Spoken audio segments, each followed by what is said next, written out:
Hi, I'm Lara here from People Passion, and I've got Shelley with me today. Hey, look, we're going to talk through some of the employment relation changes that are coming up. The areas you need to be aware of. So from the 1st of April, we've got the minimum wage going to $17.70, payday filing, which I know some of you are already aware of, domestic violence, the Victim Protection Bill, which Shelley will talk to us about shortly, and we've also got some questions here for her today. Then from the 6th of May, we've got the 90-day trial being removed if you've got staff, if you've got over 20 staff, and the rest in meal breaks are going back to that fixed term. However, Shelley's here today, which is fantastic, to give us some more clarity around some of those areas, and also I've got a few questions here for her today. So thank you, Shelley. Welcome. Welcome. Thank you. So another one of the changes for legislation from the 1st of April is the introduction of the Domestic Violence Victims Protection Bill, and this is a great piece of legislation that's come on board, a real socially responsible piece of legislation, and certainly I'm really happy to see that on board.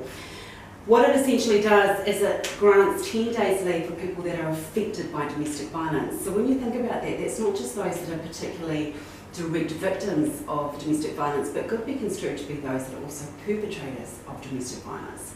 Certainly parents who are carers of children who have been affected by violence in that way.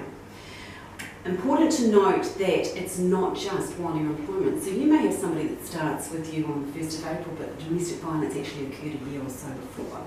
But some of the effects of that are only just coming in now, and bearing in mind that often the real effects of violence in that kind of nature can sometimes take quite a bit of time to come through. Just something you need to be aware of. Thank you. The other points for it is that, like I say, there's the 10 days leave. There's also a right for them to request a change in hours, days of work, etc. And the beautiful way that this has been explained to us is that they've noticed that when domestic violence occurs, it's because there's a pattern. So people will keep track of when people are at home, when they're leaving for work. So sometimes changing that pattern actually assists with them being able to avoid that violence. So that's why that has come in. One other point though is that you might need some proof of domestic violence, and employers are entitled to answer that. And that proof might be a police report, a medical report, or something else. Okay. It does raise some points that I think you can take some action from an HR perspective to how are we going to do this? What are we going to do? How are we going to create an environment where people even feel safe and comfortable coming forward? So some other things that you might want to consider on a day-to-day basis.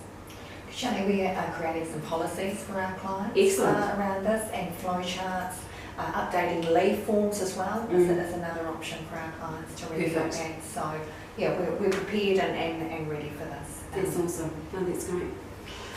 The other ones that are coming on the 6th of May, as mentioned, is the 90-day trial is changing. So you will recall when that was first introduced, it was for employers that had 20 or less employees.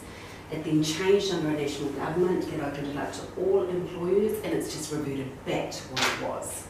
So from the 6th of May, that trial period provision is only available to you if you have 20 or less employees. Rest of meal breaks are changing, and again it goes back to what it was previously, which was a much more prescriptive process rather than the flexibility to have agreement between you as necessary. But with them still, I think we're going to talk a little bit more about that further down the track. Fantastic. Hey, thanks, Shelley.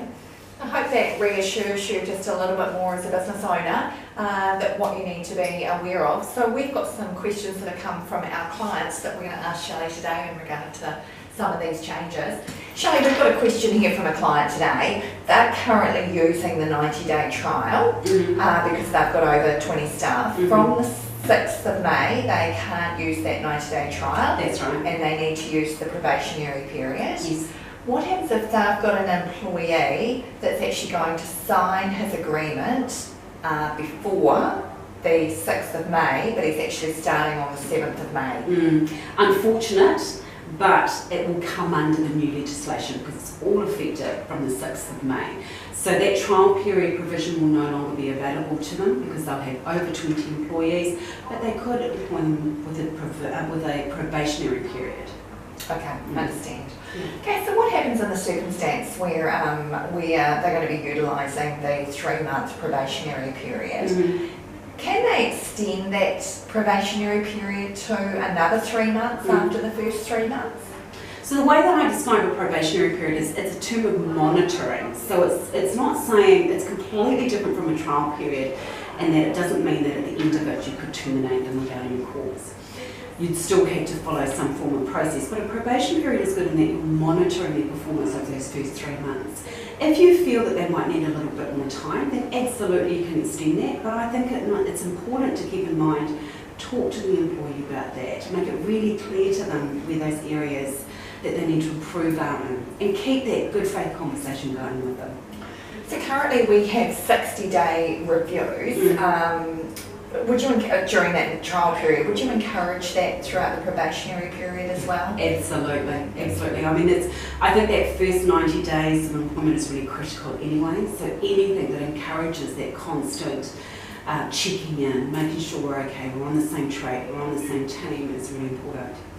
Shelley, what happens when the relationship's not going so great? So during that probationary period, you're finding out that things aren't working so well for you, possibly you've employed someone that doesn't have the right skills or not maybe not the right fit. What do we do from that? Do we need to go down a disciplinary process if they're on a probationary period? What do we do? Absolutely. So it's no different than any other process that you might follow where you're bringing to somebody's attention that things are not going so great and that there may be an implication on their employment, such as a warning process or ultimately termination. So yes, regardless of the fact that you're under a probation period, you still need to follow that process, still need to issue warnings and go through a disciplinary process if ultimately termination may follow or any form of impact on their employment, such as employment. Fantastic. So we do encourage our clients to make sure that their performance management process and their disciplinary policies are up to date, and do contact us if that relationship's not quite working out during that probationary period. Thanks, Shelley, that's great. Domestic violence bill. Confusion or a little bit of clarity just needed around that privacy side. So making sure that the employees are feeling that when they speak to their employer that that's going to be kept private. So maybe some tips on how they can maintain that, especially from a payroll perspective. Sure. First steps, what I would say is whatever you have in your policy, if you do adopt a policy that makes these things very clear and that you stick to it. So if you say you will take every step to maintain the privacy of that person, then make sure that you take all of those kinds of steps. It's very much like, to me, as if we would have all had experiences where somebody's gone off because something personal's happened in their life. They might have separated, they might have had something occurred that's quite private to them. And generally my advice to people is you don't have to advertise why it is that they're off. You can simply say they're off on a term of special leave for a period. And I understand that was one of the other questions too, around what would you code it in your payroll, and I would say special leave. Definitely don't code it domestic leave in case those records are found somewhere else. Talk to the employee.